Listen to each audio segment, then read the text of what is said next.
ఆషాఢమాసం వ్యాస పూర్ణిమ సందర్భంగా దీపలక్ష్మి పూజ.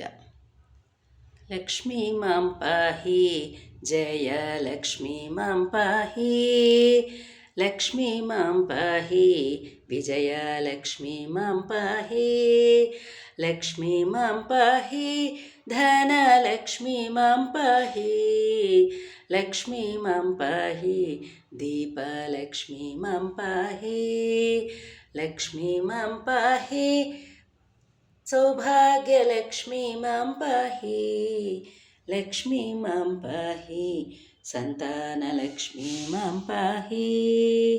సర్వమంగళమాంగళ్యే శివే సర్వార్థసాధికే శరణ్యే త్రయంబకే దేవి నారాయణి నమోస్తుతే. ఓం హ్రీం పరాశక్త్యై నమః. శ్రీ గురుభ్యో నమః. హరి ఓం.